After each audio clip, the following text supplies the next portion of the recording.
have a wedding story that you've been meaning to tell on the podcast for a while. Please take the lead. I haven't been like meaning to tell it. It's, like, it's one of the stories. It's one of those better stories you got. You don't have a lot of good ones. It's a little, you lived a cushy life. It's a little PG-13. But we'll tell it. So I'm at a wedding out in Raleigh, North Carolina for one of my high school friends. I'm out there with a bunch of high school friends, all staying at a hotel. And this is the day prior to the wedding. I'm actually one of the groomsmen in this wedding. The next day, we go out to the bars in Raleigh, as one does, getting pretty drunk, talking to a girl. Things are going well. Living the dream. Living the dream. She says she's not really drinking that night. She has to work in the morning. Okay, that's cool. I'll still drink. It's going really well. At some point, we decided to go to Waffle House after the bar. Fire. As one does. Again, we're What'd in you get? South. Double peanut butter waffle. Those are always so fucking fire. The double peanut butter waffles at Waffle House are so fire. So I'm there with her, two of her friends. Two of her friends leave. And we're after the Waffle House. We're going back to her place. And at some point in the night, she told me she went to Campbell University. And I'm like, in Raleigh. No, I'm not from the area whatsoever. No clue. I'm like, oh, the Campbell's cool. Whatever. They just made the NCAA tournament. I have no effing clue where Campbell is. I just assume it's like in town. And so we're going back to Campbell University now. We leave Waffle House at 2:15 a.m. I remember vividly. Get on the highway at one point, and I fall asleep because obviously I've been drinking. The double peanut butter too. We'll get double peanut butter. And we get to her place. I wake up. It is 3:20 in the morning. She had driven me over an hour outside of Raleigh. I look at the clock. I'm like, where are we? And she's like, Campbell. And I'm like, where's Campbell? And she's like, oh, it's like, like 65 miles outside of Raleigh. Oh my God. And I'm just like, you have to take me back. Like, you have to drive. I'm in a wedding tomorrow and you have to work in the morning. She had to work at like 7 a.m. too. Oh shit. And I'm sitting there like talking to her, like freaking out. And I realized like I have no clue what her name is like at this point because I had just, drank. Dude, you're a savage. And I am like, you have to call off work. I'm like, you have to call off work. You have to take me back right now because I have the car. Like I'm driving these people to the wedding. Like I am in this wedding. I have to be there at like noon. And she's like, I finally convinced her. She didn't want to. I finally convinced her to call off work with some lame excuse and take me back in the morning. But my God, I remember checking my phone. There's no Ubers out there. It's out in the middle of nowhere. And that Uber would have been expensive as hell. Yes. And I have the keys to the car. Then no one else has the keys. And I was stranded there. Had she not. Talk about a sobering up experience. You wake up like, dude, we need to make some moves here. We need to make some plays. I was literally like immediately stone cold sober. Just like trying to figure out any way to get back to. So we've had this conversation before. You've told this story before. I don't think I've given my proper reaction in terms of who's to blame. You're 100% the one to blame. Yeah. It's not her fault. But I will say, she said she went to Campbell. You could have like been like, oh, where is that? And so you're like, yeah, I know Campbell. Go, NCAA tournament. Try to go to Waffle House. Like that's you. I don't even know your name. What's up? Like that was you. You fucked that up. It was at a wedding. And then you made her call out of work. What did she do? What was her job? She was a pharmacist.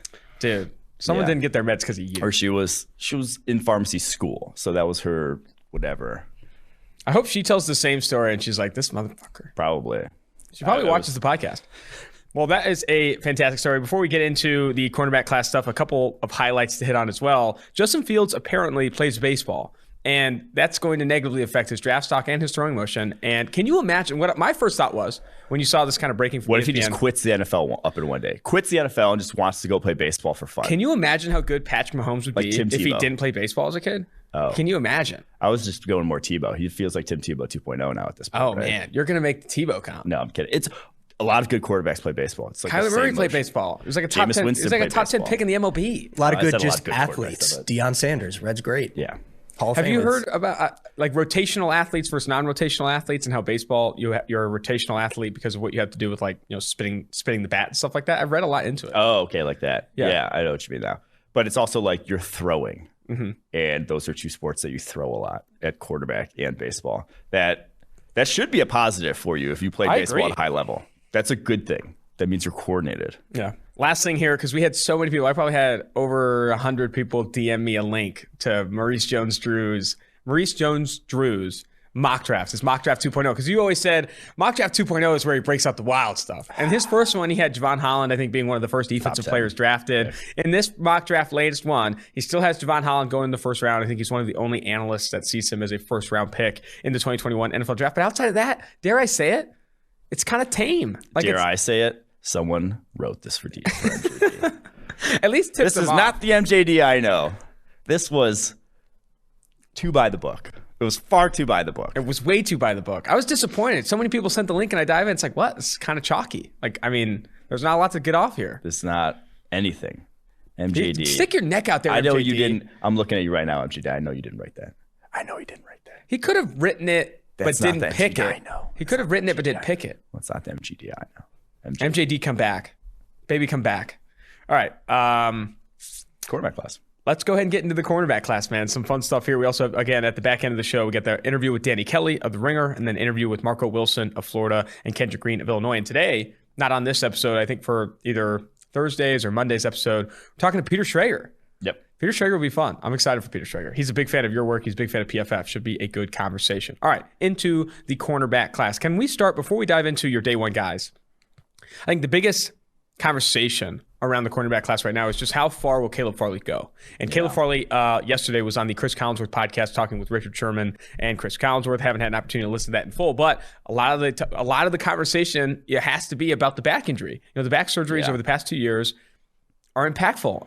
And you dropped him obviously from cornerback 1. You were probably one of the first analysts to have him as CB1 in the 2021 NFL draft. You drop him down to cornerback 4, behind even Greg Newsome of Northwestern, because of these back injuries. What have you heard about the back surgeries, and how much do you actually think this is going to impact his stock? I'll read the text from my father here. This is what I asked him. I'll read the text from your mom. Orthopedic surgeon. Easy. Go ahead. So my dad, obviously former orthopedic surgeon, doesn't know quite the extent. We're going to talk to Dr. Chow 2 weeks from now on the podcast about it also. But he said, so I said, how bad is having a microdiscectomy, the surgery that Gayle Farley had, for a cornerback prospect? And I believe this is his second one. I think it is his second one. Said not great. Really depends on the amount of disc that was removed. The surgery should have a quick recovery, but it's more a question of the back maintaining through NFL hits. So then I said, would you draft a guy who just had one in the first round? He said, I would hesitate. Look at Tiger Woods, microdiscectomy, same surgery. Brief, but very successful comeback, but then was short-lived and had to have another. So you know who also had that same surgery? Who? Tony Romo. Oh yeah, Tony Romo, and he battled back his whole the back half of his career was just back city. Yeah, that's what I've heard about his back surgeries, and that it's very close to what Tony Romo had, and we know what happened with Tony Romo. It's just a very recurring issue now at this point. I also think it's similar to because that's a far more physical position, obviously, than quarterback even. I also think it's similar to the conversation or the rant I had about turf toe, and that like quick recovery, but are you ever back? Is your back ever back? You know, I think it's gonna be interesting to see. I mean, you know who we should talk to about is Tony Romo. Tony Romo probably has a lot to say. I'd love to just get Tony on the horn. Yeah. Hey, Jim, Jim, I think they're gonna go for it, Jim. That one was a little too. That was too far. Yeah, that might have been too far. But I do think that was me like making fun of Tony Romo. He's absolutely outstanding in the booth. Oh, yeah, Talk about entertaining. Oh, he's electric. He's as entertaining as they come. I would put him up there with the best. I'd love to get Romo on right horn now. Because Romo's in demand. It's not like you just call up Tony and Tony's like, okay, sure, I'll come. Producer Dave Sofaro, we need Tony Romo tonight. Tonight, I said. All right, cool. All right, let's go ahead and get into this cornerback class now. Let's start with now our new cornerback 1, Patrick Surtain of Alabama. De facto CB1. Patrick Surtain, highest graded cornerback in the country this past year. Not just Power 5. Highest graded in the country. This is a tough year for corners in college football. Surtain, the highest graded one. His biggest pro in the draft guide, consistent technique. He really there's not a lot of reps where you're like, whoa, that sucked. Like he absolutely just, blew it. It got it completely out of position. His feet are very calm. You could tell his dad was Patrick Surtain. Like he has been playing cornerback probably since he was 3 years old. Like this guy knows that. I would be why he's probably cornerback 1 for us is similar to the Trevor Lawrence QB1 argument. You would just be incredibly surprised if Patrick Surtain's not a quality NFL corner. You might not be getting Jair Alexander, Jalen Ramsey, Marlon Humphrey. You might not be getting that guy. But you're not going to be getting complete bust. You're not getting Who's the Vernon Hargreaves? I'm trying to think of the Oklahoma State guy? Former Alabama. Oh, obviously the Oklahoma State guy, but that was other stuff. But who's the former Alabama guy who was just? I know who you're talking about. Morris Claiborne. Nope, he was LSU. I'm thinking of. I know who you're talking about. It's like an M. I think it is an M too. I can't remember. Milliner, D. Milliner. D. Milliner. You're not getting D. Milliner here. There you go. So you're not getting D. Milliner if you draft Patrick Surtain. That was awful. That really was. This is our job too. Now, at least I thought of it before you had to look it up. But he's long. He's fairly fast. He's just not the biggest con. He's not particularly twitchy. Like he's not particularly explosive out of his breaks. Plays a little high. Doesn't sink as well as guys like Horn, guys like Newsome, in and out of like when he's flipping his hips. But I think you're going to just be getting a very solid cornerback and a guy who's fairly scheme independent, I'd say. Still really smooth, though. I know he's not twitchy, but I do think you see some smoothness with his game. His PFF grade has improved every single year of his career. He's played in 13 games or more, over 800 snaps in each of the past 3 seasons, too. You don't really see reps like that cornerback position offense, especially coming out of Bama. Like, Bama, usually you're sitting behind some studs. So, and to go back to why probably he started out of the gate, former 5-star out of American Heritage, played for his dad. Dad was the head coach. And I feel like I remember the defense coordinator is another player's head. I think it's Marco Wilson's dad or something. I was talking to Marco Wilson today, or he's on the podcast today. Marco Wilson also played American Heritage. They said their secondary was Patrick Surtain, 5-star, Tyson Campbell, 5-star. They had Anthony Schwartz, the Auburn receiver, at free safety. Ooh. And Marco Wilson would come in and play the slot. Like, come on. That defense, they won back-to-back state titles. Like, that is absurd. American Heritage was like a cheat code back in the day. And they had really like legit coaching. Like, Marco Wilson's dad was a DC. Patrick Surtain's dad was the head coach. It was just an absolute all-boys club there. 4.47 and being the slowest guy in your secondary in high school. Absurd. Incredible stuff. All right. Cornerback 2 on the PFF draft board, J.C. Horn from South Carolina. Big thing I just saw the other day about him that I thought was very interesting. He turned 20 in November, end of November. This guy's super young. Like, talk about guys being, he won't turn 21 until, before his rookie year. He won't turn 21 until the end of his rookie year, J.C. Horn. His biggest pro is confidence. The guy plays the game like he is the alpha on the football field every single time he's out there. Doesn't matter if he just got cooked the last play. He's going to act like he's the best player on the football field the next play. And that's what you want. Like, if you're going to be Jalen Ramsey, you got to kind of act like a Jalen Ramsey. You got to kind of have that in you mentally. And J.C. Horn does. The biggest con, though, is his tackling. He is a little out of control. He plays just I think just maybe the biggest con could just be out of control in general a lot of times. Like, he is over aggressive for sure. His play style will not work in the NFL. He will get Brandon Browner flags thrown on him. He's going to get a ton of flags with how physical he is. And basically, if he's not in press man, he's not J.C. Horn. He's a guy at cornerback. You're drafting him because you want him to play press. This past year, 8 of 24 targets for 116 yards he allowed. Those are the best, just like raw numbers of anyone in the country this past year. He's pretty damn good. But again, he's not scheme independent. Yeah, this guy's got to be on the line. Where do you expect him to go in the draft? Do you see him? I think I've seen him mocked to Dallas at 10. I've seen Philly at 12, Arizona at 16. I do like I like Philly. I like that as a fit. I would think Philly, if New England really doesn't want to go elsewhere, I think New England makes sense, then Arizona as well. Gotcha. But I'd be hard pressed to see him slipping past that. People I don't know, we've had questions in the past asking, is he going to follow the Jets at 23? Packers 20? I don't think so. I really don't think he will. All right, next guy, Greg Newsome. This is one of my favorite cornerbacks in the class. I really do like Greg Newsome. I remember when we were talking about it like January, February. I was like, man, some people are talking about him, and I'm really, really a big fan. I think for Patrick Surtain and J.C. Horn, you see these single coverage, one-on-one, press man reps, and you're like, man, these are the guys I want. This is where the NFL is going. With Newsome, he doesn't have that many on his tape. He doesn't play a ton at the line of scrimmage, but there's nothing that gets me a little bit more excited than some off-coverage breaks on the ball. When you can see that twitch that Newsome brings to the table, it's awesome to see. His biggest pro is his feet. Biggest con, acceleration. I know he ran, 4.37 or whatever his pro day, but he's not quite as straight line bursty and closing burst as some other guys in this class, or as what you'd want in an elite CB1 type of guy. But his feet and his hips are absurdly good. He really, and that's the thing though, is you see a lot because he's playing a lot of off zone coverage. They're kind of a spot drop zone team there at Northwestern. It's what he's doing on tape. Not a lot of press. And then not a lot of top wideouts he faced. He faced Ohio State without Chris Olave, and he played a half before he got hurt. And that's it in terms of the teams he's facing in the Big Ten. Like Wisconsin ain't got top-tier wideouts. Illinois ain't got top-tier wideouts that he was facing. So not a lot of pro competition on his tape this past year, but no one also beat him. Like he was also just pretty much locked down on his side of the field. So Greg Newsome, like I think there's a tier of 3 guys that are ticking a ton of boxes when it comes to the NFL without sort of a ton of red flags. It's those 3. Farley, we're going to get to next, obviously has the injury red flag. Asante Samuel has the size red flag. Those won't be for everybody, but those 3, I think, are going to be in demand for a lot of different teams. He also, I think, has the lowest completion percentage allowed of any cornerback in 2020. Played, that I think you said, didn't give up a lot this past year. Really? Was it lower than J.C. Horn? Horn's is like 33%. I think his was under that. I think it was like 20-something%. Was it? It might have been the lowest pass rating allowed. Maybe it was pass rating. It was pass rating. 31.7 pass rating. That's what against. Pretty nuts in his coverage. Only 12 of 34 targets for 93 yards all season. He didn't give up a single game over like 50 yards. Like he was out there locking it down. All right, Caleb Farley, CB4 now. From CB1 to CB4, how the mighty have fallen. And it's just the injury. Yeah. On tape, no one plays. No one has what he has. He's 6'2", 207 with, he says 4.2 speed.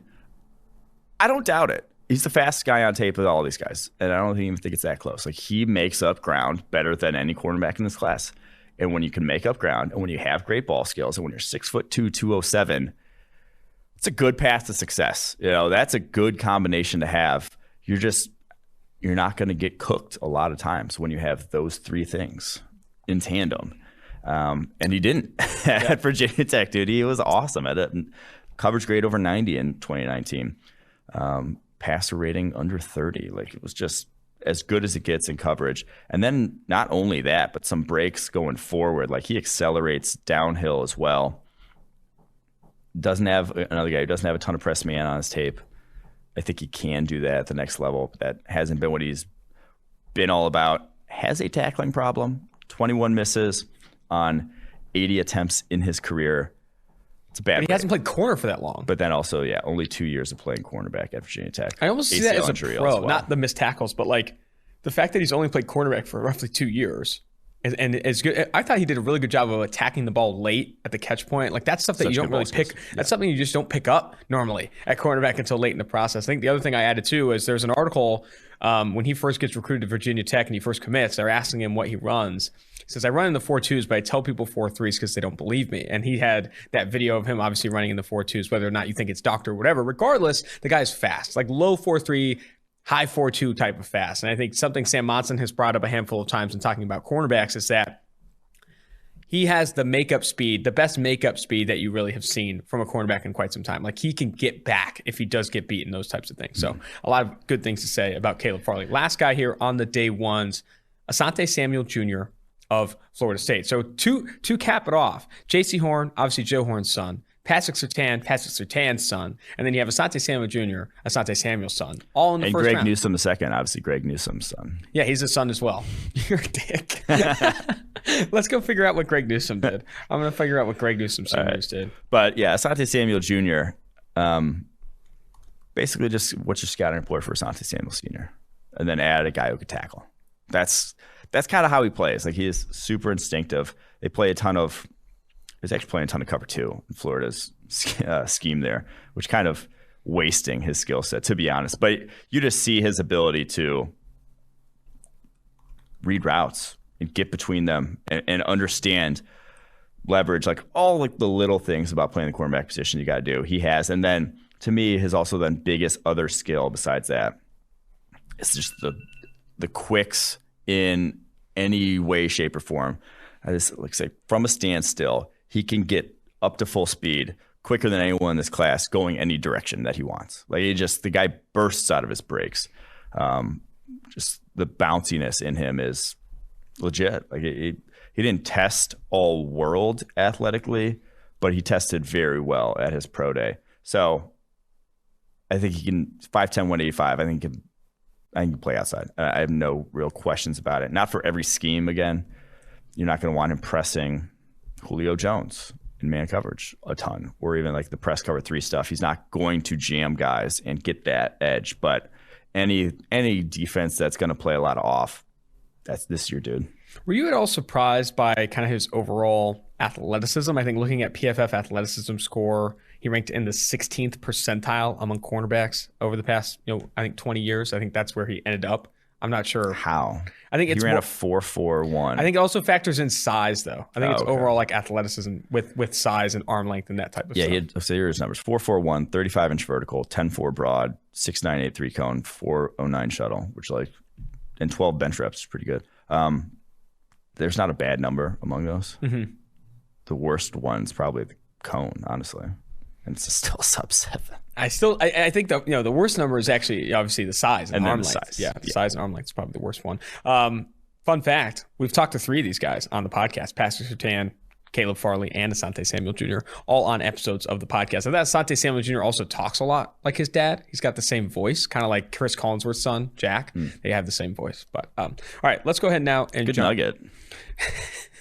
The other nugget I have is something we didn't bring up. Is Greg Newsome's also one of the younger cornerbacks in this class. He was born in the 2000s, only 20 years old. All right, let's now look at day 2, starting with UCF cornerback Aaron Robinson. Yeah, I like Aaron Robinson. He's only played slot in his career at UCF. Really good in press. They press a lot from the slot as well. Very physical guy. Going to get up in your grill. He has shorter arms than Asante Samuel Jr. does. He has 30-inch arms. But he's fast, athletic dude. And I think you almost want to keep him in the slot. Like, I think he'll be coveted for teams that play man coverage, and he'll be your slot cornerback in that. Because I think you also want him around the ball. Like, he is a good tackler, an aggressive player. Sometimes overly aggressive, and again, I think he could get exposed with that on the outside, not being only 5'11", 186 pounds with short arms.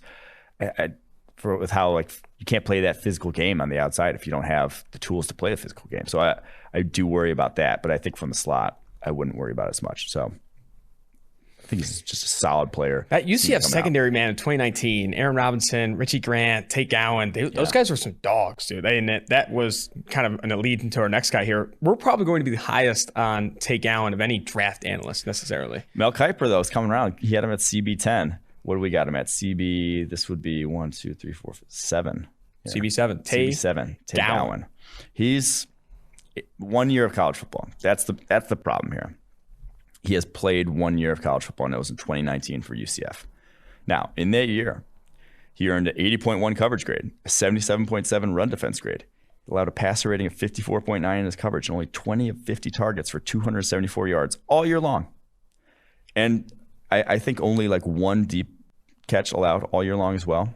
Like, he allowed some big plays, but they were underneath stuff that turned into big plays. I think only allowed 1 deep catch all year long. He is fast, long, not as fast and as long as Farley, but has that to his game to where, I don't know, I'm just a fan. And I thought his burst to close and the way he attacked catch point was the way you want to see it. Now, again, didn't face a ton of top competition. I thought when he did face Simi Fehoko, though, for Stanford, I thought he held up really well. And then his pro day, sub 4.5 40, 6.86 3-cone, 35.5-inch vertical, 9.10 broad jump. Those are all fairly good numbers for a taller cornerback. So, yeah, I'm unsure why no one's really even. I mean, it's lack of tape, man. I mean, he transferred from Miami, Ohio, had to I think sit out a year, and then played at UCF in 2019, and then had to opt out of the 2020 season because had a premature daughter, got COVID, gave COVID-19 to his daughter and his grandma. And then was like, I can't do this. I can't do this. I can't, obviously make the sacrifices for my family, and had to put family ahead of, his football career. When I interviewed him, dude was practically in tears talking about it, man. Having to sacrifice that, literally sacrifice moving up most people's boards. Because if you don't put that last year on tape, especially only playing in the group of 5, it's gonna be. I mean, that's difficult, man. You're putting your career behind you, and putting your career below other things. So Tate Gowan's an awesome story in addition to PFF's CB7. Yeah. Now CB8.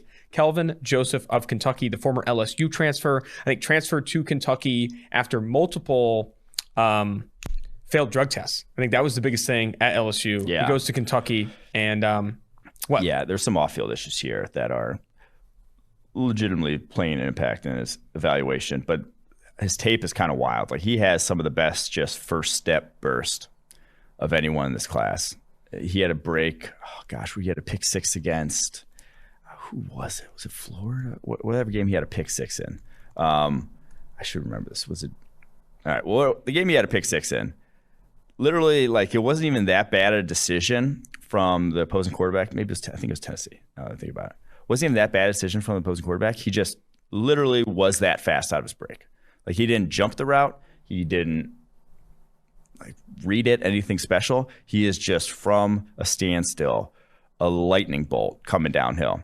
So that's his biggest sort of pro. You see the high end reps on his tape, but he is just a very inconsistent guy coming out right now. Like, he could be, this is a guy who, if he came back to school, had a good year, more consistent year in 2021, he's got like top 10 type tools.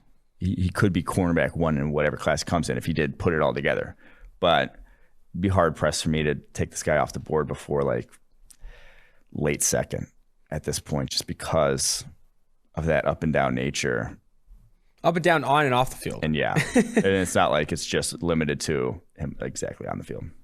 I definitely think that the interview process comes up big with guys like Tay Gowan and Kelvin Joseph. You're going to want to talk to those guys. And because I think a lot of the question that we ask ourselves is, when you have guys like Kelvin Joseph or other like legit athletes, it's like, why didn't we see it? You know, why didn't you put it all together at Kentucky? Why didn't you put it all together at LSU? And I feel like, because a lot of what you're trying to do when you bring these guys in, you evaluate them for what their talent is and what they offer as an athlete and all those things. How do we remove the bad from his tape? How do we remove the weaknesses from his game? Some of those weaknesses are removing them off the field and developing him as a player and as an adult and those types of things. So we'll be interesting to see where Kelvin Joseph lands and how quickly he can actually get rid of the roller coaster in his game on and off the field. All right, jumping to this guy is a lot of people's favorites. People are falling in love with him at the same rate people are falling in love with his brother a few years ago. Ifeatu Melifonwu, obviously the younger brother. Oh, and it has to be noted with Kelvin Joseph, 7.213 cone. That's bleak. What percentile is that? That's less than 50. About as bad as it gets. Big Justin Gilbert vibes from. Justin Gilbert vibes? Just saying. That's like. We're bringing up way too many busts on this podcast. D. Milner, Justin Gilbert. Who are some other ones? Big time CB bus. I mean, Morris Claiborne was kind of. Yeah, that's true. I mean, Garyon Conley hasn't panned out necessarily. All right. Eli Apple, Vern Hargraves. Very true. All right. Ifeatu. Eli Apple's about to revive his career here. Bengal great. Future friend of the pod. Ifeatu Melifonwu, the Syracuse cornerback, younger brother of former UConn and Raiders safety Obi Melifonwu. These guys are freaky, man. You look at, so I brought up that athleticism score from Dr. Eric Eager and the percentile. He has the highest percentile of any corner in this class.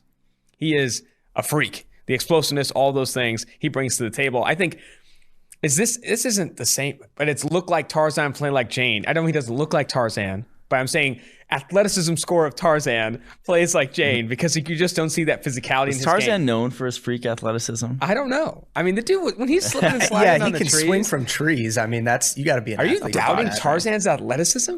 Would he run? Does he put anything? He doesn't run, he swings, bro. Tarzan was yoked up. It's true. All right, but Ifeatu, 41.5-inch vertical, 11'2" broad jump at 6'2", 205. Explosive dude. Rare physical tools. It's not physical though. To be that tall and that big, should have been a bully. He's at his best though in like off zone coverage when he can see the ball and make breaks and then play at the catch point. He can be physical at the catch point, but he's just not physical with opposing wide receivers and like bodying them. That's a little scary. Yeah. Like, he got sunned by Javon McKinley from Notre Dame. Just like Javon McKinley's kind of a hoss, though. Javon McKinley's I kind of like McKinley. Dude's a monster. But that's not good because McKinley's he's not going to be starting in the NFL next year. Or probably, anytime soon. I mean, the bigger bodies are going to hurt him. That's scary. That's his biggest strength, and it's not really like that big of a strength with him. And now he is a freak athlete, but again, so is his brother, and he's not even in the NFL I still right think now. Obi Melifonwu could have panned out an outside corner. safety where you kind of have to show up all the time and play again. Yeah. They wanted him to be the tight end eraser. And like, just is never going to be his game, I don't think. Like, you have to be a dog. You know who's like more of a tight end eraser than Obi Melifonwu, despite like drastic size differences? Buda Baker. Like, Buda Baker is more of a tight end eraser than what Melifonwu was, even though Melifonwu was like 6'4", 220, and like an 11-foot broad or whatever it was. So, all right. Next guy here, and I can't believe you're higher on this Georgia cornerback than the other one. Because I think going into the process, I think you had Tyson Campbell as the better Georgia cornerback. But now, Eric Stokes, what, CB9, CB8 on PFF's draft board? Give it to me. Stokes can fly. 4.31 at his pro day. He's got pretty good ball skills, pretty good length, honestly, for a guy who's 6 foot, 32 3/4 inch arms. It just is not smooth. Like, he's not a smooth athlete by any means. And you see his texting, his shuttle. He had the dreaded Trey Waynes, where his shuttle is slower than his 40. 4.36 short shuttle. It's very slow for a cornerback. That's just, he can't mirror guys. Like, he, in press coverage, he had to be in guys' grill. And that's like the Georgia thing we've talked about in the pod a bunch of times. The way Georgia plays coverage, it's either you're in press at the line, and when you're in off zone, you're catching guys. Where basically you're just trying to go attach yourself to them once they start to go vertical on you. And so it's why DeAndre Baker goes in the NFL, looks like this awesome physical presence first year of college, goes into the NFL and can't guard a 9 route to save his life. Yeah. Because it's so different. And when you don't have that, you don't have the hips, when you don't have that change of direction ability, you get scared for guys like that. And now he has the makeup speed to do it, like to at least play better in a straight line. But I do still have my concerns about how he's going to mirror guys. The shuttle and the cone matter at the cornerback position. It's not all about the straight line speed, man. You got to be able to flip your hips and have some of that for sure. All right, jumping to Thomas Graham Jr., Senior Bowl representative out of Oregon. Representative, that doesn't make any sense. He went to the fucking Senior Bowl. Did not. He went to the Senior Bowl, the Oregon cornerback, and you have here biggest pro for Thomas Graham, patience. Biggest con, burst. Yeah, he's not particularly twitched up, closing speed. Guy gets stepping him down the football field. You worry about him making it up. And obviously that's scary for a position like outside cornerback, where you're going to have to make stuff up at times. At his pro day, though, 4.49, good speed, but then he had a 1.61 10 split, which is more kind of indicative of that closing burst that he doesn't necessarily have. But on his tape, he's so, like I said, the patience shows again and again.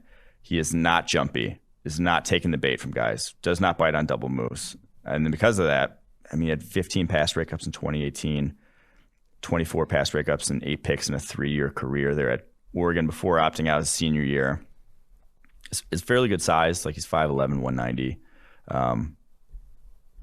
It just kind of solid, all around solid. Not necessarily high end on his tape, but I think he could still win with that. Just, it's not exceptional. You have a player comp in mind for Thomas Graham? That's a good one. Just Prince Amukamara. There you go. Nice. All right.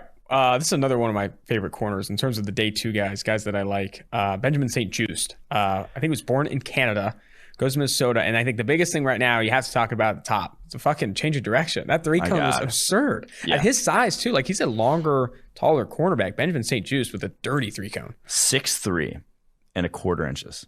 32 5/8 inch arms. And then he puts up a 6'6" 3-cone and a 4.01 shuttle. That's where you want your corners to thrive. And now he's not fast, but you can make up for that when you're 6'3" with 32 5/8 inch arms. Only 4.55 at his pro day, which combine adjusts that. He's probably like a 4.6 guy. He's just not going to be your makeup speed kind of guy. But with his wingspan, with his ability to alter guys throughout their routes, and I've come around on St. Juste as being a nice, like I said, the day 2 options I don't love in this cornerback class. I think you want one of those top 5 guys that we hit on, the day 1 guys. I feel just much, much better about those than kind of what you can get on day 2. But St. Juste in certain schemes, if you're running a lot of press, he's an interesting guy. The only kind of then one con, also worth noting, he's 23 already. Yeah, he's one of the turns 24 before next season. So that's E. One of the older cornerbacks in this class. All right, Trey Brown of Oklahoma. Oh, I love Trey Brown. And now he beat the shit out of his tape against Oklahoma State wideout Tylan Wallace. Impeccable to watch because he is not big, Trey Brown. He's 5'10", 190, but he consistently plays far, far bigger than that. You need to combine Ifeatu Melifonwu and Trey Brown. Exactly. To just make the perfect outside corner. And I just lean towards guys in this mold, or the guys who want to play that physical game. And he's been starting for 3 years at Oklahoma. Never really gotten cooked the past 2 years. He allowed fewer than 300 yards each of the last 2 seasons in the Big 12. It's a rarity. 13 pass breakups in 2019, 5 pass breakups this past year, and 3 picks. Really good ball production. He goes to the Senior Bowl in the one-on-ones, has 2 picks in the one-on-ones. You never see that. And you never see that. And that's like, there's a lot to like about this guy, just the way he plays the game. I know people are probably going to pigeonhole him to the slot because of his size, because he lacks 30 and 3/8 inch arms, a shade below 5'10", 185, but he's fast, runs a 4.42, explosive, 38-inch vertical. Like, I think he could hold up on the outside for certain teams. I'm going to say it, he's a football player. I want him on my team. There you go. The not take, there's my take. I will say this, and I think it's going to be interesting to see where teams evaluate him, because obviously they're looking for measurables at the position. I wonder if he does ultimately fall to day 3. It could be a day 3 steal for a team. All right, Paulson Adebo, Stanford cornerback. You have him as the last guy here in the day 2 tier. Dude, my watch is a fucking disaster. My God. All right, yeah, Adebo, probably the best ball skills of any cornerback in this class. He is exceptional at locating the football. He had, as a redshirt freshman back in 2018, 19 pass breakups and 4 picks. Then redshirt sophomore 2019, 5 pass breakups and 4 picks. Consistently gets his hands on the ball. He's just his feet are so all over the place. He has some of the worst feet of any of the top cornerbacks in this class. Like, he cannot stick with guys. He is a silo route monster. He is not going to be, or he is tailor-made for a press cover 3, the Seattle cover 3, and I'm not sure I want him doing anything else at the next level. That's it. Maybe some off zone, but like, he can't tackle either. He's not a good tackler. 25 missed tackles on like 130 attempts. Let's keep him on the West Coast. Let's get Seattle pick Paulson Adebo. Seattle in the 3rd. I'd love that fit. That's where he needs to go, somewhere like that, and he can succeed. Kind of like Byron Maxwell, where it's just like, that guy was not going to thrive anywhere else, but ask him to do that. I think he can do it, because that, like I said, his ball skills are really as good as it gets from a college prospect. All right, moving to day 3, you have a whole host of guys here. I was going to say, how do we want to attack this? I'm going to split them into groups. I'm going to talk about the first group, and then we're going to talk about the latter group. First group is Tyson Campbell of Georgia, Elijah Griffin of USC, Ambry Thomas, Michigan, your guy, Rashad Wildgoose of Wisconsin, Rodarius Williams, Oklahoma State, Greedy Williams' older brother. Then you have Shaun Wade of Ohio State at the cornerback spot, could move to safety in the NFL, and then Robert Rochelle of Central Arkansas. So, like I said, Tyson Campbell, he ran a 4.45 shuttle as pro day and a 7.15 cone. He's a fast dude, but that's very worrisome. Not a good track record if you go just look at any comparables in those ranges for the cornerback position. And then not a lot of ball production. He's not an instinctive corner at all. I believe he has fewer than 5 combined picks and pass breakups in his entire college career. So that one's worrisome. I know he's getting earlier hype than that. I'm off him, though. My guy in this group is Rashad Wildgoose. He's another guy who he has a man skill set. It's like 5'11", 190, has some burst to his game, has some explosiveness. But he played off zone in the slot at Wisconsin. Just like played a position that I don't think that's going to be his ideal position in the NFL. I'm just intrigued by his skill set. And honestly, the last tape we saw from him was as a sophomore. He played something like 50 snaps this past year before he opted out. Got hurt and then opts out. And now he's in the draft as a true junior coming out of Wisconsin. Did you write all that on the trivia card the other day? And absolutely, yeah. Okay, yeah. That's my full scouting report I gave on when he was. But that's why he was in that trivia thing, because he's not a well-known name because of all these reasons. I have no clue why in the world he declared. Yeah. Did not put up nearly good enough tape to justify, like, you can't justify drafting this guy in the top 3 rounds because of just like what we've seen from him between his freshman and sophomore year. But I will just say, I'm intrigued. I'm glad you're intrigued. All right. Do you think Shaun Wade ultimately makes a move to safety, though, in the NFL? I think he has to, or slot cornerback. But I don't think he's like a true slot in the sense that Like he's not your short area quickness slot. He's more just like a physical presence in the slot. Maybe box safety. Just safety in general. Last group here for the day 3 cornerbacks. You have Bryce Thompson, Tennessee, Shakur Brown, Michigan State, DJ Daniel, the other Georgia corner, Israel Mukuamu, South Carolina, the big monster, 6'4" monster. I've also heard from like every receiver I've talked to. The South Carolina boys talk a lot of trash. Israel Mukuamu and JC Horn can rip it. That whole team apparently talks a shitload of trash, but I kind of like that about his game. If you're going to be that big and not talk trash, I'm a little upset. Marco Wilson of Florida, who's on the podcast today, had a freaky pro day. And Mark Gilbert of Duke, and then Cameron Bynum of Cal. I also bring up with Marco the shoe throw. It's just, he's got his answer to that fucking worked. That thing has worked. It was a mistake. I'm moving on from it. I was fired up. I was passionate. Whatever. Bang. You know who does? So I was looking into this recently. So you have the Marco Wilson shoe throw that obviously cost him that game. Elijah Moore did the dog pee thing. Dog pee. Yeah. Yeah. And Noah brings that up. Oh, interesting. A year could be. I brought it up recently, but I do think that it's a legendary move if you like the player. If you don't, you're like, yeah, Marco Wilson, boneheaded, whatever. But Marco Wilson also talks about that as well. Give me your favorites or some of the highlights. Interesting guys here to me. DJ Daniel. He doesn't start because he's behind Stokes and Campbell. And he kind of started in 2019 because Campbell got hurt. But he's really good at the line of scrimmage, a really physical dude. Not particularly athletic. I think he ran a 4.6 at his pro day, which a 4.6 pro day is like, oof, that's getting scary, especially for the cornerback position. I'd love to move this guy to safety with the way he plays. Basically, how good he is as a tackler, how well he attacks the football, and just like his length, 33 3/8 inch arms at 5'11", 195. I'd be intrigued to see what this guy could do at the safety position. He's one of my favorites, like move safety. And the other guy, we've highlighted Marco Wilson as, up and down, ridiculous physical tools. We highlight him on the Pro Day winners and losers. The other guy I want to highlight, though, is Mark Gilbert from Duke. You go back and watch his 2017 tape, I believe. I think it was way back then. He was awesome. It was his sophomore year. Breaks his hip, femur, dislocates his hip, has the Tua injury. Doesn't play for 2 years after that.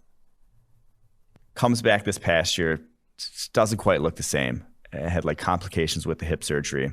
As Pro Day, though, puts up really good numbers, a 10-10 broad jump, 4.48 40. Like if you would have drafted him just after that sophomore year, he probably would have been a day 2 guy. If he can get back fully healthy, maybe you're looking at something. I'm still, the tape this past year, though, was not great. It was not the guy we saw back in 2017.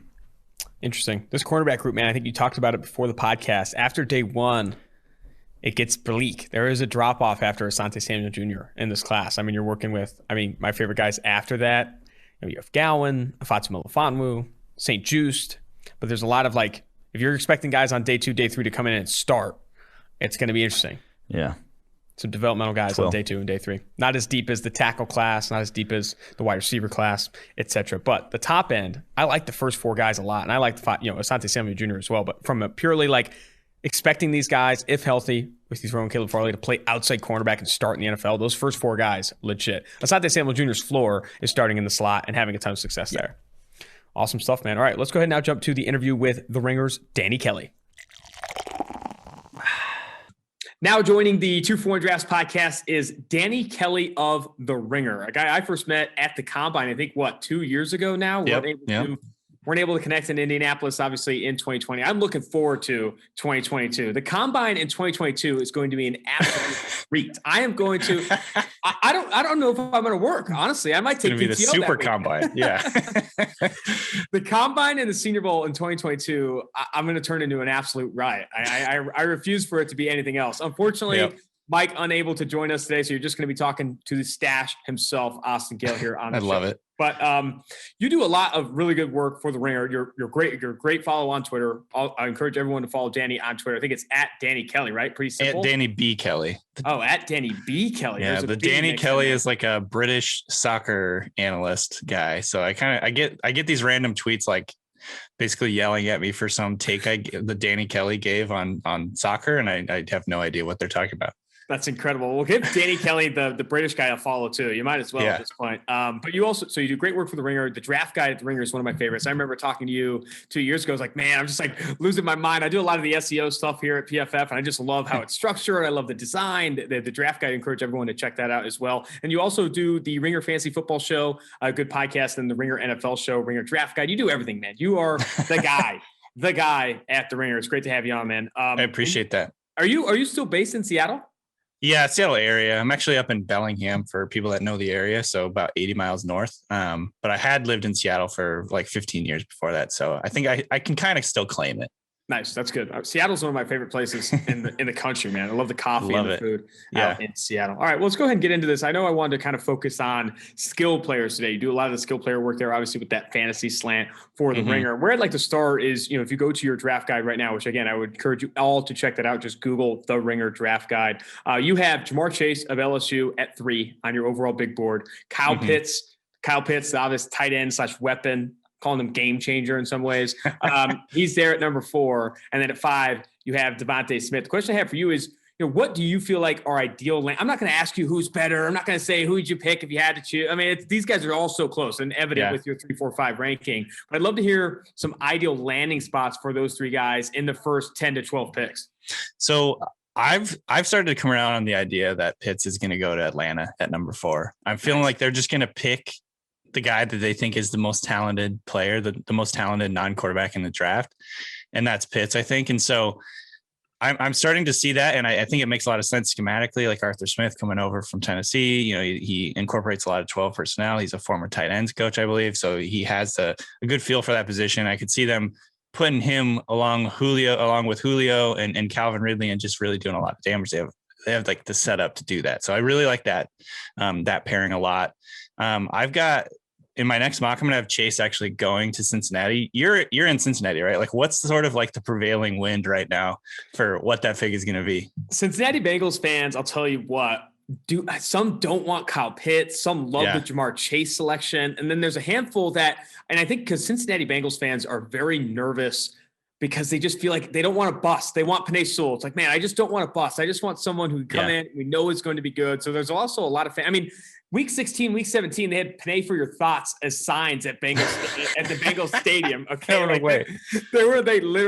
they've been rooting for this offensive lineman for quite some time. Even when they were propped up to draft at 3, now drafting at 5. I think a lot of Bengals fans want to stay safe, want to go get Penei Sewell, but I think the other players there mentioned are obviously Jamar Chase and Kyle Pitts. Some nervous about positional value, but you kind of try and explain positional scarcity at a Skyline Chili here in Cincinnati. It just doesn't go over well. Okay, not all these guys are ready for that level of conversation, but I do think that right now it's leaning towards a Chase or Pitts over Sewell. That's where I'm leaning, and I think that's where Bengals fans are leaning. But there is a certain percentage of Bengals fans that want Sewell as the safer pick. Yeah.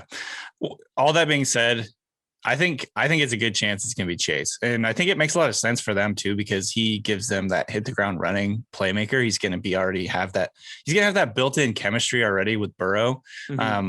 And I think he's special enough of a prospect. I mean, the big knock on him coming into the pro day circuit was he wasn't that fast or that athletic. And then he absolutely blew the doors off of his testing. He's just absolutely incredible athlete. In addition to all the skills that he showed off, in 2019, when he, I think he led the nation in yards and touchdowns. He's just a really, really good player with elite traits. And I think obviously this is one of those things like you're going to live to regret this, but he has a high floor. I don't think he's like a bust type prospect, type of guy who could bust. But every player is a little bit different. We'll see. I just really like that fit. I think in that offense, he would be, he would make that offense so dangerous with T Higgins, Tyler Boyd in the slot.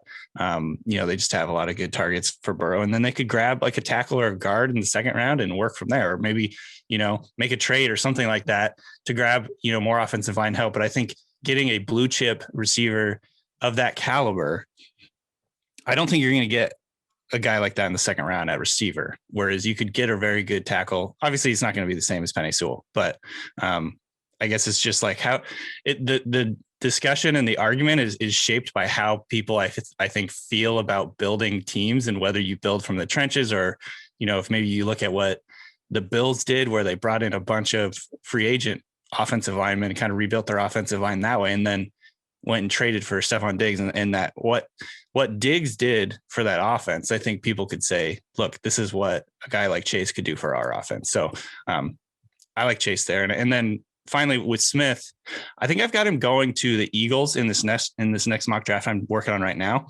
Mm-hmm.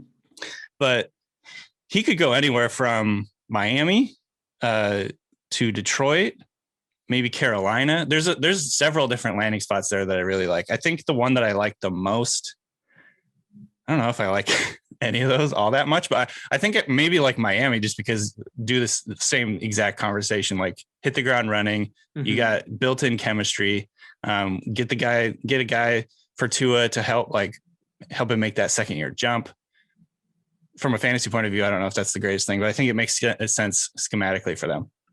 Yeah, absolutely. A few things there. I want to start with kind of the Cincinnati Bengals, pick at number 5. There's been a lot of discussion on whether or not they should invest in the offensive line, grab Penei Sewell, and then take a wide receiver or a weapon in round 2 or round 3, or obviously chase that blue chip talent at wide receiver, take a Jamar Chase or a Devontae Smith or Kyle Pitts at 5, and then pursue offensive line in round 2. My take on it is that this is a very deep offensive line class. I think you can get really, really good offensive tackle talent at the top of round 2. Alex Leatherwood of Alabama, Sam Cosmi of Texas, Dylan Radins, North Dakota State. I mean, there's Walker Little of Stanford. There's a lot of tackle talent at the top of round 2. And the other thing too is that I think you bring up a good point with the Buffalo Bills. There's 2 ways to approach the offensive line, in my opinion. You could chase the ceiling. I think you saw that with the Raiders a few years ago. Rodney Hudson to a big contract, Gabe Jackson to a contract extension, Donald Penn, Kelechi Osemele. Like, they went and chased the moon. They wanted the highest paid guys. They wanted the biggest dogs, and to make it happen. And if it does, and that can work. You saw that 2016 season, them invest in the trenches and really panned out. But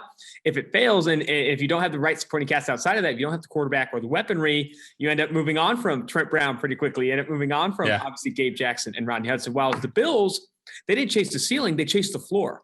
We're going to prop up the floor of our offensive line. We're going to bring in John Feliciano, Mitch Morse, Deion Dawkins, just make sure we get average to above average play and no clear weak links along the offensive line rather than chasing that ceiling. And I think the Bengals would be smart to do that. Just throw the kitchen sink on day 2 and day 3 at offensive line resource, and then adding Riley Reif in free agency, I do think made that a little bit easier, made it more palpable to potentially pursue Jamar Chase or Kyle Pitts at number 5. The other question I have for you, staying in that top 5 conversation, a wrench could be thrown in this entire thing if Mac Jones does come off the board at number 3 overall, because I do think you're going to see Atlanta at 4, Cincinnati at 5, both considering trade back opportunities for teams looking to come up for Fields or Lance. Right now, if gun to your head, how do you feel those picks, 4 and 5 are going to go? Do you think either of those teams trade out of those spots, or do you think they lock in and take the best non-quarterbacks available? Yeah, it's so tough. I've gone back and forth about Atlanta because, obviously there's been reports that they're leaning quarterback. I believe Peter King said they were leaning quarterback a couple of weeks back. And now it's this very difficult discussion between quarterback, a guy like Pitts, or maybe even Chase, probably Pitts, and then trade back, where they're listening to offers for trade back. At the end of the day, I think the Falcons and the Bengals are both going to sit there and take blue chip players. And I think it's going to be Pitts and Chase right now. I mean, I might change my mind in the next couple of weeks, but that's how I feel right now. And then I think the big trade up spots are going to be number 7 for the Lions and number 8 for the Panthers. Interesting. I think those are the 2 spots. And I think the Dolphins will be on the board for a trade option. But obviously, so I've got, just to tease my mock, I've got the Patriots coming up to number 7 with the Lions. And then I've got Washington coming up to number 8 with the Panthers to get Fields and Lance respectively. So I think those are the sweet spots. I don't think Miami's going to trade with New England. Maybe they trade with Washington. So you could see that being a potential trade partner. But I could see the Patriots being one of these teams that just continues to be really, really aggressive this offseason and go up and get a quarterback.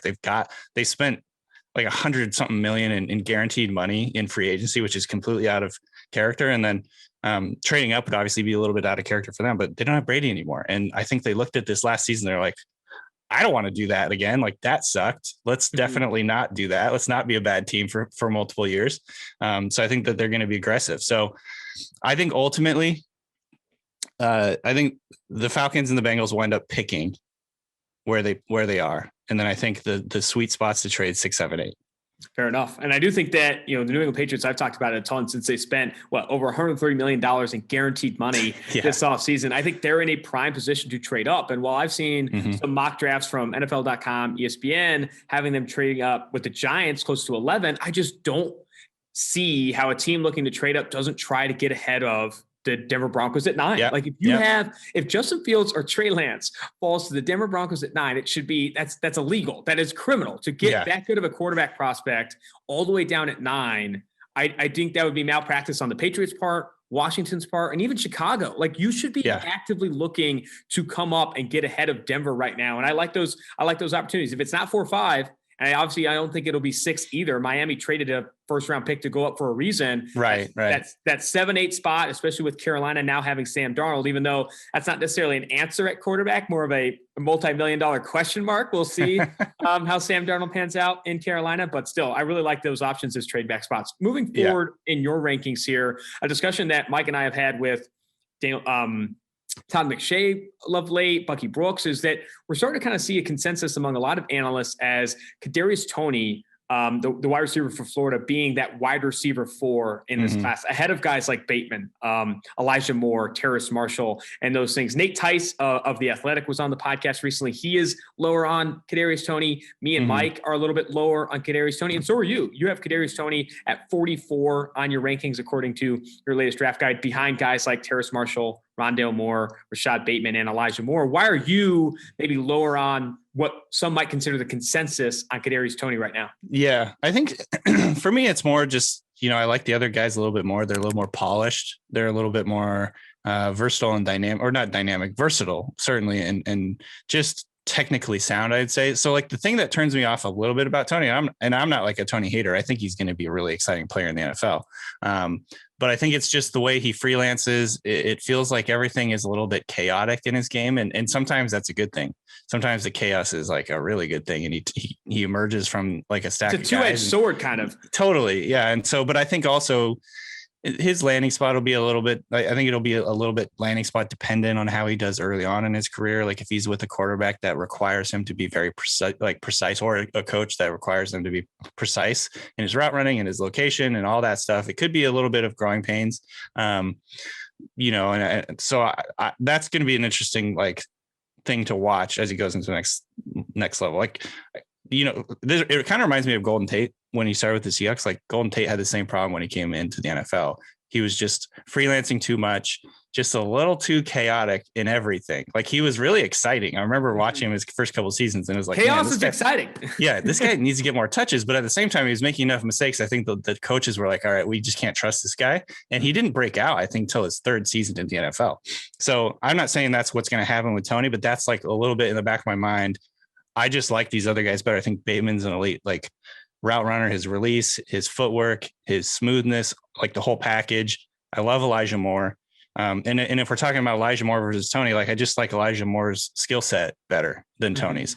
And so that's kind of why I did that. And then I put Rondale Moore and Toney. They're basically back to back, 38 and 44. I think Moore has some questions to answer in the next level. Whether the size is going to be a big issue, he's 5'7", whether the injuries are going to persist. But I think skill set wise, early production wise, there's a lot of really intriguing things about Moore. But yeah, I would just say I'm not, to reiterate, I'm not low on Toney. I'm just not quite there with the wide receiver 4 consensus. And I think you hit the nail on the head. I like the Golden Tate comp a lot, actually, when you compare the kind of the chaos that he brings to the table, freelancing he brings to the table. I think what I've said in my head, and even brought it up to Mike, is I think Kadarius Toney's feet efficiency is the opposite of Rashad Bateman's. That's where he is. That's where he is as a route runner. It's Rashad Bateman, no wasted movements, very efficient with his feet, and then Toney, electric, but dude, just a lot of extra steps, a lot of extra flair, a lot stumbles, of and yeah. And you see that with some of the choice routes he ran at Florida and all those types of things. I do think though, get the ball in his hands and you're going to see lightning in a bottle.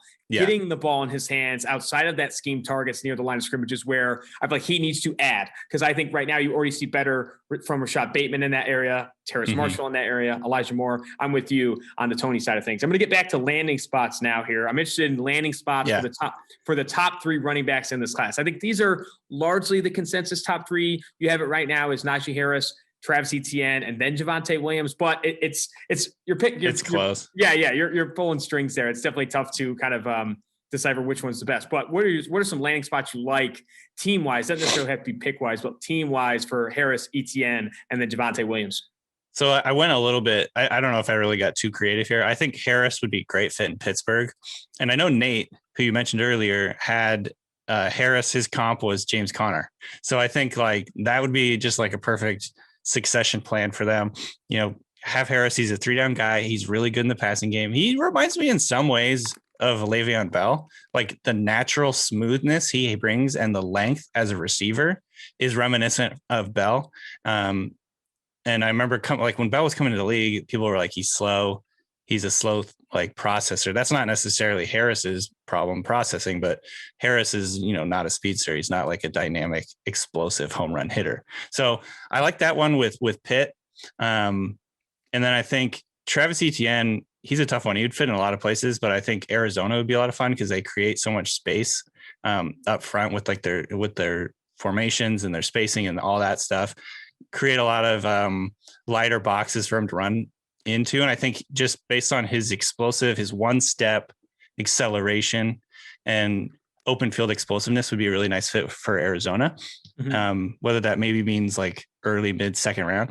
By the way, this is like such a hard class to gauge because last year, if you think about it, the fact that like Jonathan Taylor, was a second rounder is like crazy, because I think I probably would put Jonathan Taylor over all 3 of these guys, if I was like stacking them now. And so like we could see some of these guys go off mid second round, and that would be like, it kind of feels like that would be a fall, but it really shouldn't feel like that's perception. If you understand what I'm saying, like, don't be surprised if these guys fall. And I don't think that's necessarily indicative that they're bad. I just think that's where the NFL is going. No, absolutely. And probably rightfully so. I mean, you're talking to a PFF guy here, obviously taking running backs anywhere inside the top 30, 40 picks. It just feels like just a maluse of resources. I think you can get better talent at more valuable positions with those top 40 picks. But I do think that looking at round 2, looking at round 3, picking up backs like Javonte Williams, Najee Harris, Travis Etienne. I love the Etienne. I mean, Etienne to Arizona. It's just like, I'm ready. But here's the thing. And I don't know if you've got my rant on Cliff Kingsbury before, Danny, but I'm going to give it to you. How many more weapons are we going to give this sunglasses wearing hot Cliff Kingsbury before we're like, okay, where's the W's? I need some W's here. He's got Kyler Murray, DeAndre Hopkins. He was jumping up and down in that video when they took Andy Isabella. Jumping up and down. Oh my God. Christian Kirk. You give him Travis Etienne as well. I know some people want to see them get maybe Freiermuth at tight end. It's like, all right, you guys give him all these weapons here. When are we going to start seeing points per game? Since Cliff Kingsbury has taken over in Arizona, they rank outside the top 20 in EPA per pass play with Kyler Murray, with DeAndre Hopkins. I don't know, man. I'm running out of patience with Cliff Kingsbury. I want to see offensive surge. I just want to see an offensive surge. All right, Danny, I definitely get that. We're going to finish with this one, man. I wish Mike was on. We talk a ton about the Green Bay Packers and their direction at 29. I don't think they're going to take a fullback or another quarterback. Who knows? We'll see. A.J. Dillon's comp. I don't know. But I think they should take wide receiver. Like, I think Green Bay, this is a really good spot for them to take wide receiver. I think they could get younger at offensive tackle or potentially edge there as well. But still, wide receiver, what's the best fit for the Green Bay Packers at 29? I'll give mine as well. Oh man. So I would have a couple different answers for this, but I think I keep defaulting to Elijah Moore. And I think the reason I like him the most is because he would have a complementary skill set to like some of the receivers they already have there. You look at Devontae Adams, obviously he can play at every position and he's elite route runner. He's elite guy in every respect, basically. But then outside you have sort of one trick ponies, I would say, like Alan Lazard. Marcus Valdez-Scantling is just like sort of a speed threat, and he's not reliable whatsoever. Equanimeous St. Brown, I don't even know if he's going to be on the team this next year. So basically they have like these big, long build-up speedster type guys to like stretch the field. But I think getting a guy like Elijah Moore in that offense would give them this new dynamic where they could attack the the first two levels of the field more effectively. He's a good yards after the catch guy. They could use him in the Randall Cobb role. Like I saw him line up in the backfield and run like running back, like runs. And so I think he would just be a lot of fun in that offense. I think he's an elite athlete. He has elite hands. And I just think he would be like a nice pair, like on off script stuff with Aaron Rodgers. He'd be a nice pair there. So I don't know. I love the Elijah Moore fit there. I think that he'd be perfect for kind of what they want to do. Great minds think alike, man. That was my fit as well. I've been saying Elijah Moore at 29 for a while. I've said if they pass on Elijah Moore at 29, they're committing to not drafting receiver in the first round as a bit at this point. Because I just think the value is too good. Like it's a perfect complementary skill set to what Devontae Adams brings to the table. I think it's very different to what you said, like what Lazard and Scantling bring to the table. Mm-hmm. I think that's the move, man. If you want to maximize this window with Aaron Rodgers coming off an MVP caliber campaign, go get him another weapon. Go get him Elijah Moore at 29. I think that would be an awesome move to see, both from a fantasy and NFL perspective for the Green Bay Packers. Danny, this has been fantastic. Make sure you guys follow Danny at Danny B. Kelly on Twitter. Listen to him on the podcast at The Ringer and read his draft guide. All incredible work, man. Thanks again for coming on. Thank you. Appreciate it. Now joining the 2-for-1 Drafts podcast is actually a favorite of PFF's, a big favorite of the podcast as well, is Kendrick Green of Illinois. You have to be, man, one of our favorite interior offensive linemen in this class. You play with a nastiness and explosiveness that I feel like all fans of the game, all evaluators really do take to. So it's really an honor to have you on the show. Absolutely. Appreciate you guys for having me, man, for sure. And you're taking a break from getting a tattoo right now. You're getting the tattoo of Ares, God of War. And I feel like that's a good comp for your play style, honestly. You wreak havoc on the football field. I'd love to start there and just really, is that common feedback you get from NFL teams as well? Because I think when you turn on the tape, you see this raw, explosive power, a guy that just really can bully people in a phone booth. Do you feel like teams see that as kind of your key strength in this class? Teams like, the fact that I'm a little bit more athletic than, most interior linemen in this class. I think, honestly, I'm the nastiest player in this draft as well. I think I'm the most physical player. So, but yeah, the teams always rave about that as well. So. Have teams given you any feedback on where they want to play you at the next level? I think you obviously have some versatility to play either guard spot or center. Do you have a spot in mind, or have teams kind of pinholed you anywhere at the next level? I think it's gearing a little bit more towards center, but there's also teams who like me at guard more. So I would say more so center, but it's still that guard's still sprinkled in there here and there. So. You're going to turn back the clocks a little bit. You coming out of Peoria High School there in Illinois. I know that's where you're from. You had offers to go to Iowa, Minnesota, a handful of other offers, but decided to stay with the Fighting Illini. What went into that decision, and how did that all turn out? Man, it was Coach Lovie Smith, my guy. It kind of came down to Iowa and Illinois, but I just ended up going with, Illinois closer to home and play for my home state. So that was pretty much that. Something else to look at, in your career at Illinois is your PFF grade, improved every single year of your career, playing over 800 snaps in 2018 and 2019, each of those seasons, and then over 500 snaps in 2020, earning a PFF high 87.8 grade there. What do you think went into that improvement? How much did you learn over the course of your career at Illinois, and what are you going to take with you going into the NFL? Absolutely. So, when I got to Illinois, I was actually a defensive tackle my first year, and I switched over right before training camp, my redshirt freshman year, which was 2018. So, got to Illinois 2017, redshirted 2018, redshirt freshman year. I switched over to O-line right before training camp and started every game there. And, I was out there running around just trying to hit people, not really knowing exactly what I'm doing all the way. But, my coaches, we kind of locked in the off season, learned a lot of ball, watched a lot of film. And just really learn concepts of offenses and also what defenses are trying to do as well. So, and I really learned how to watch film, and that's something I feel like I can take to the next level with me as well. Do you feel like that's like a key area of opportunity for you to improve in the NFL, continue to improve as a technician, as a student of the game? Is that where you see your game getting a lot better in the league? Absolutely. I mean, you always got something to work on unless you're grading out at 100% every week, right? So that's kind of how I look at it. But absolutely, I'm not where I want to be, like technique wise yet. I feel like in the league, hopefully I get me a coach that can develop me and be ready to play ball. So absolutely. I'm glad you brought up film, man, because I'm interested to know, in a given game week when you're preparing for a certain opponent, what are you exactly looking for on film? Whether you're looking at a specific defensive tackle or defensive lineman or the defense overall, what are some of the tendencies, some of the keys that you look for when you're watching film in a given game week? Yeah, you're looking for tendencies. When does this team pressure down and distance? What formations do they like to pressure out of? Personnel, what personnel are they in?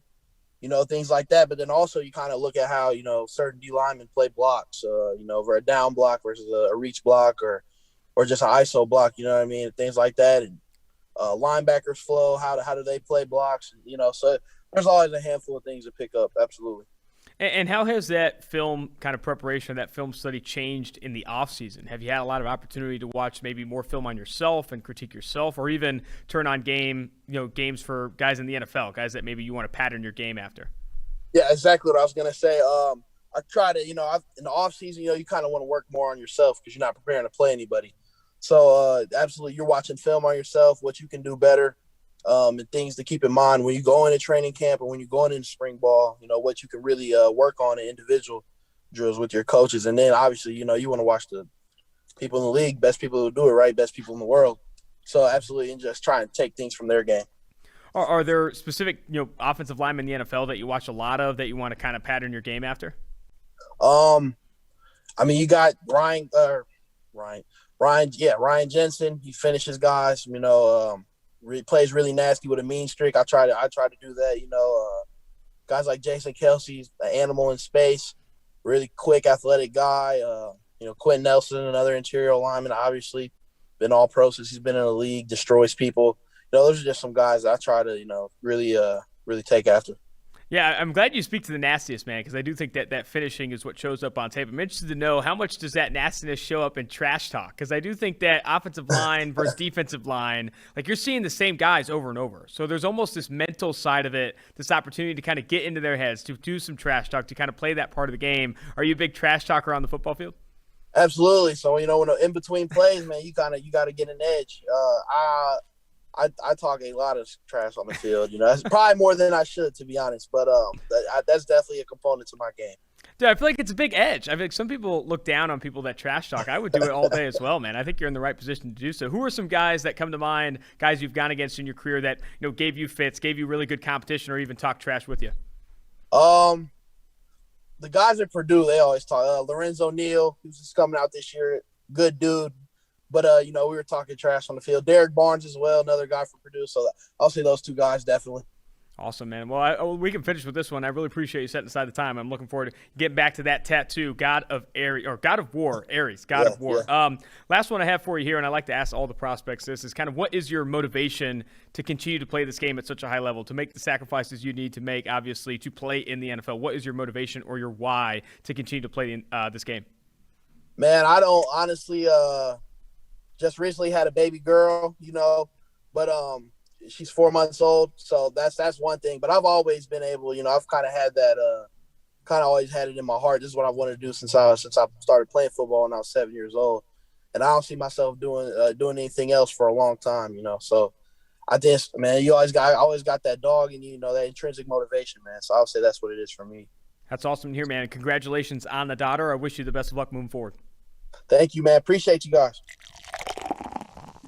Kendrick, man, taking a break from getting a tattoo of the God of War on his arm to jump in his car and interview with me, pretty fantastic. He's also you can tell he's just a very easygoing guy on that interview. He's very, very open, upfront with what he's got. He's like, I'm the nastiest player in college football. I talk a lot of trash. This is my MO. This is who I am. He wears it literally on his sleeve. The God of War is on his sleeve. So I should have asked him his favorite bar in Champaign. He's from Peoria. Yeah, Peoria stinks, but Champaign, where Illinois. Wow, you should have told him that. I'll tell him you said that. Peoria stinks. Peoria does. Peoria's actually kind of a shit town. We'll say it right now. Wow. As far as central Illinois towns go. Shots fired. We're going to Champaign for week 0. Champagne, baby. Champagne. All right, that's going to do it for this episode of 2 for 1 Drafts. Until next time, make sure you rate, review, and subscribe to the podcast. Also, leave a question for the mailbag. You leave a 5-star review with a question. We're going to answer it on a future mailbag as we go. Until next time, Austin Gayle, producer Mike Quinn, producer David Safaro, Mike Renner, 2 for 1 Drafts.